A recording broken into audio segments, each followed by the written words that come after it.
but also just an encouragement. And when I was thinking of what to sort of share, I kept getting this idea of how God goes before us, but He's also with us. And so this morning I was hoping to share a few stories of times in my life when I've really sensed that God has gone before me, and also times where I've really sensed God being with me. So yeah, I feel like I have introduced yourself. I feel like I've been introduced. I'm Becky, part of family here, my mum, as you can tell, and yeah, it's actually been quite a week for us. We've had a lot of sickness and just poor health and poor sleep and a week of, if you've got little kids, it's like it's been the clingy week, which is fine, but then it's hard when you have to uncling for a minute. So we're all fine, and it feels just like a testimony to God's goodness actually that we're here today, because it was, for a lot of the days we thought there's no way we're going to make it, but we're here. So thinking about this idea of how God goes before us, I wanted to share a story of a time. So halfway through my studies, I took a year out to move to Spain and teach in a Spanish primary school, teaching English. And so I had a year sort of planned out for that, and I had a job organised, but other than that there was nothing else. So didn't have accommodation or anything like that sorted, but had my job and my start date. So I travelled over to Spain with my giant suitcase, big duffel bag on my back, and said bye to Mum, and off I went. So I arrived in Spain and met up with another girl who was from Northern Ireland.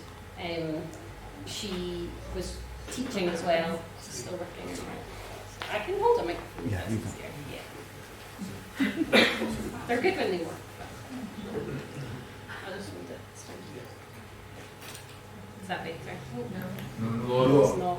Can you hear you? Is it long enough? Speak up. Hello. It's the other one, Becky. It's the other one. Is it going to reach? We'll get there. I'll go ahead and stand here. So can you hear you already clear? Let's. We'll just go for this. Right, there we go. Hey! I feel like this sums up the week. You know, I'm just it's not for the week, but we get there. So I don't know if you need to turn that up anymore, because I don't want to shout. Is that good? Can you all hear me? Yeah, great. Right. So moved out to Spain. Had my big suitcases. Had my job organised. Didn't have anywhere to live, but I booked into a hotel for a few nights with another girl from Northern Ireland. Turned out she was also a Christian, which was great. And so we thought, right, we'll have a few days, see what we can get sorted. So the first Sunday came, a few days into our stay there, and we thought, right, let's look for a church that we can go to, and sort of, be part of that. So we found this little church in, like, from the outside you would not have known. It was a really sort of rundown old building, but we were like, where's the door? Anyway, we weren't quite sure what we were going to, but we went in, and it was the most just vibrant, loving, amazing group of people, really passionate for God. And we were there, we had their worship service, they were worshipping to a CD.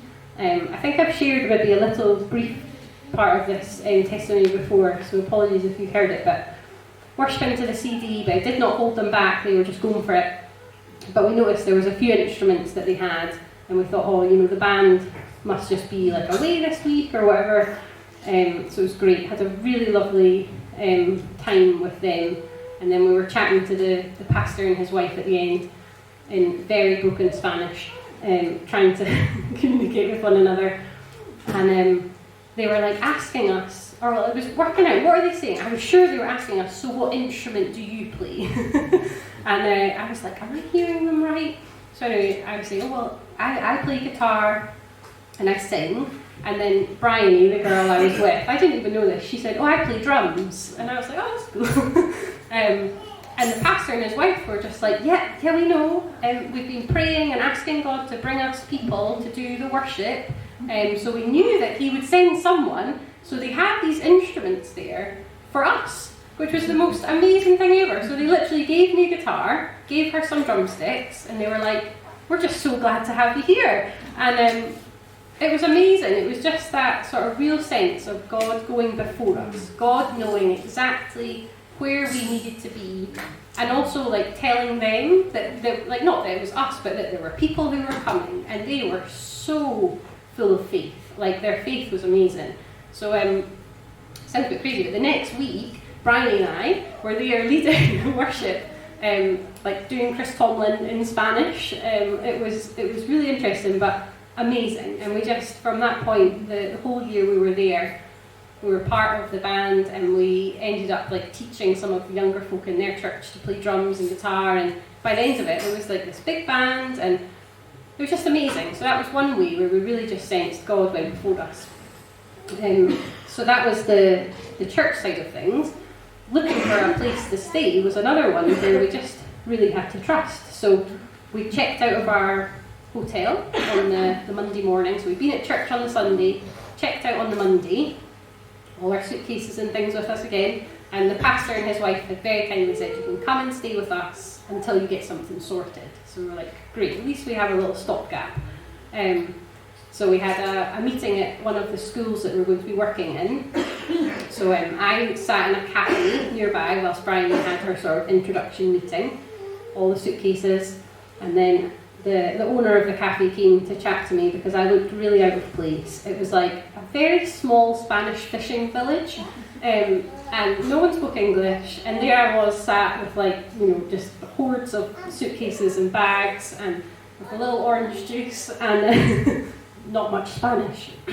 So this man came over and he was trying to ask me like, what are you doing? So I was telling him that we were working here, but we were looking for somewhere to stay. And he just comes out with, he was like, oh, I have a flat. And again, this is all in Spanish. And I was like, you have a flat? And he was like, yes, I have a flat. And I was like, you have a flat? And I was like, I need a flat. So we had this conversation. I was like, where? And he was like, oh, just right here above the cafe. And I was like, this is just amazing. So anyway, I sat and sort of chatted through a few things with him and tried to make sure that we were on the same page. So Bryony comes back from her meeting with the school, and I was like, Bryony, this is Jose, and you couldn't write it, it's great, this is Jose, and he has a flat. And she was like, where? And I was like, here. And then we asked him, we were like, Jose, when would this be available? And he was like, now. And he literally gave us keys. And it was one of these situations where we could not have organised that. We could not have orchestrated that in any way. And it was the most amazing thing. So our pastor, the pastor of the church, was planning to come and pick us up from this meeting to take us back to his house. So he arrives and we were like, we found a flat. It's right here. And he came and checked it out with us. It was all legit. And so within like, you know, an hour of ordering an orange juice and sitting with suitcases, we found ourselves standing in like our new living room with keys to a place to stay, and it was surreal. Like, it was just one of those real moments where we were like, wow, God, like, thank you so much for doing this for us, because we could not have done this otherwise. So that's one of the other fun stories of seeing God really going before us in ways that you can't plan for or imagine. So had time in Spain, then came back to finish my studies in Stirling. At the end of my studies, got married to Matt, who, well, is now out there, but was here. And then we moved up to Oban. Matt was fish farming up there, and we had 4 or 5 years up there, and we had Alice. And the whole time that we were there, it was just a really special time, actually. We really enjoyed our time there, and I really loved being there. Matt's family are farmers in the Scottish borders, and there was always a sense of we would go back there at some point and Matt would help with the family farm. But for some reason, I was never kind of very for the idea. I was quite reluctant for a move to the borders, and thought, yeah, maybe that's something that we'll do in 5-10 years time or whatever, but it wasn't a now thing. And then one day, my heart just changed. It was really strange. It was like all of a sudden, I just was like, yeah, no, we have to go to the borders, so we have to be in the borders. And I remember saying to Matt this, I said, we need to move to I think we have to move to the borders.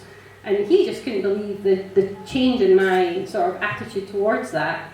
And he jumped on board with that, and we decided, yeah, let's do it. So we organised a trip to visit his family, and we saw a house down there, which was close by to his parents' house, and we saw it and just felt, yeah, this feels really right. This feels like the place that would serve us really well as a family. So we went back to Oban and decided, right, let's get our house on the market. I'm quite an impulsive person as well, if you don't know this, but just when I feel it, you just go with it. So we thought, let's put our house on the market. So we looked, got in touch with an estate agent, but they were going to be on holiday for the next 2 weeks. Classic Oban West Coast life, like the estate agent is away on holiday. But we were like, oh, right, 2 weeks, okay. So then we thought, you know what, let's just put our house on Facebook and see if we can gauge a bit of interest from anyone that's like local. So here we are. That's what you do on the West Coast. Just posted an ad for our house on Facebook that evening. Got a message from a couple that were really interested.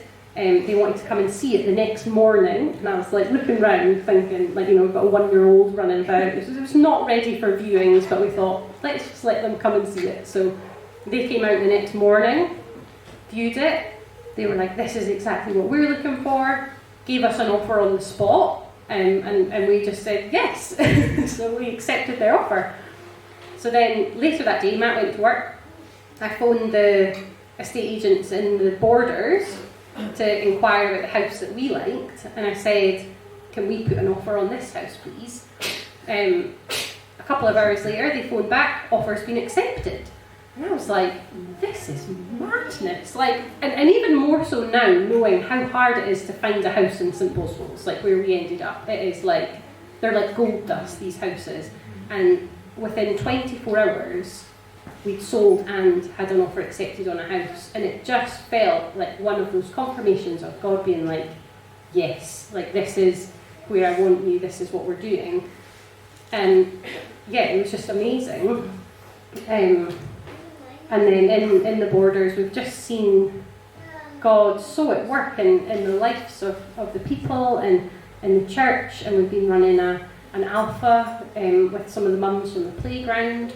And we've been doing a messy church with kids. And the stories coming out of this, it's just like, it's just amazing. There's 2 separate children now who are coming along to messy church on a Friday afternoon after school. And their parents are bringing them along. And they're not like kids that have grown up in the church. They don't go to church. Their families aren't involved, and they're coming because the parents are saying, yeah, they keep asking me about Jesus.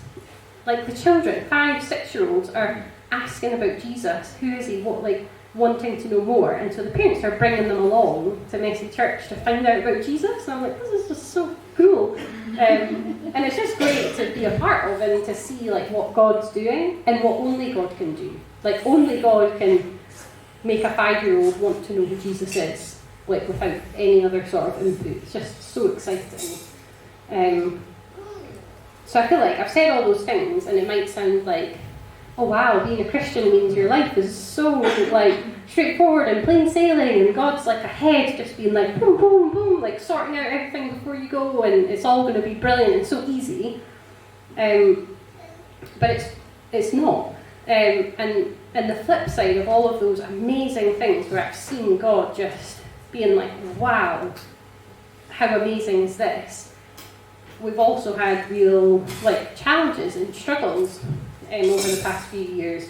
And even just in our church in the last 2 years, we've lost 2 of our friends who have just been accident and just suddenly passing away. And it's like, you can be like, God, where are you in that? Like, where are you? Like, when I know how good you are, and I know how you can do anything, God, you're so capable. Where are you in that? And we can go through these times of real struggle. But I feel like what God's taught me through all of that, and through these hard times, and these struggles, and these big questions, like, is one, God can totally handle our questions, and He doesn't want us to shy away from asking Him the hard things, the whys and the I just don't get it sometimes. Yes, it was to not shy away from that, but also just learning to trust God in who He says He is. And I've got a few verses here that, it just says of who God is, and it's like no matter the circumstances, we can hold on to these truths that are God's word. So the first one is in 1 Chronicles 16 verse 34. It says, "Oh, give thanks to the Lord, for He is good. His steadfast love endures forever."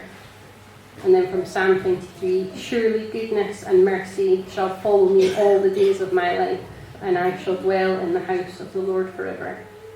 And Psalm 34, "Taste and see that the Lord is good. Blessed is the man who takes refuge in Him." Isaiah 26 verse 3, "You keep him in perfect peace, whose mind is stayed on you, because he trusts in you."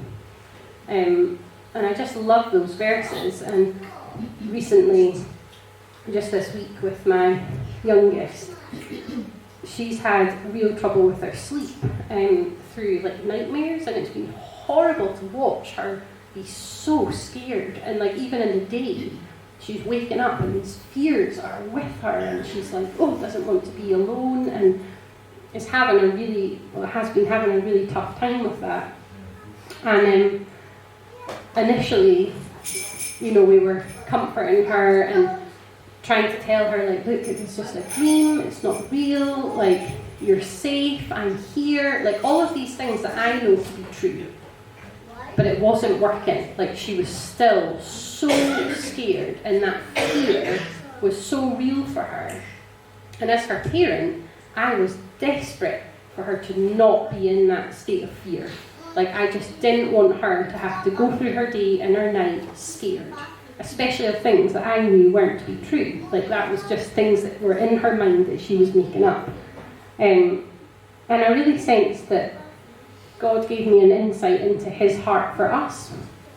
When I live in fear, or I live with anxieties or worries that sometimes maybe are like real things that are happening that I'm worried about, but often or not it's things that I'm thinking might happen, the worst case scenario, I really hope that doesn't happen, and it's these fears that can sort of attach themselves onto me. And I really felt like God was saying that He didn't want me to live in a place of fear or anxiety. And as a father, He's there telling me all of these truths that I can read in His Word. And it's like, it's up to me to believe them, to take Him at His word, that He is good, that He is for me, that He has plans to prosper me, that He will take care of me, that He goes before me, that He's with me, that He'll bring His peace. Like, He can tell me those things, but then that's up to me actually to go, do you know what? I'm going to just believe that and allow that to transform my mind and to bring His peace. So I've got a few verses which Chris already shared one of, which was cool. From 2 Timothy that we've already heard this morning. But for God gave us a spirit not of fear, but of power and love and self-control. And another thing that Naomi this week, she just wanted me in her bed with her, and she would say to me, you watch out. And I'd say, I'll watch out. And inevitably I would close my eyes because I'd get so tired, and she'd go, Mummy, are you watching out? I'd say, yeah, I'm watching out. And thankfully it got to the point that it was actually enough just for my presence to be in the bed with her. She was happy to sleep. But it reminded me of the verse in Psalm 121 where it says about God, He who watches over you will not slumber. The Lord will watch over your coming and your going, both now and forevermore. And I love that. I was like, God, you do not fall asleep on the job. You are always watching out over us. And what peace that brings. Like, what relief.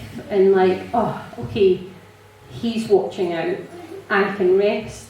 And I just love that. And then the last verse I wanted to share with you is just from Philippians 4 verse 6, which, again, it's like, if we could just believe this, or I'm speaking to myself, if I could just believe this all the time, how much richer and full of peace my life would be. So do not be anxious about anything, but in everything, by prayer and petition, with thanksgiving, present your requests to God. And this bit I just love. And the peace of God, which transcends all understanding, will guard your hearts and your minds in Jesus Christ. And it's like, what a gift. Like, what a gift that God says to us. Don't be anxious. Like, please, like, He's the Father. Please, please do not be anxious. Stop worrying. I'm here. I'm watching over you. Here's my peace. It will transcend all understanding. Like, in any circumstance, my peace is enough. My peace will come. And it will, like, the peace will guard your heart. His peace will guard your mind. And I just love that. So, that's what I wanted to share this morning, was how good God is, how faithful He is at going before us, but also how faithful He is at being with us in the now, in any circumstance, and how He is always good and He is always for us. So that's my testimony. Thanks.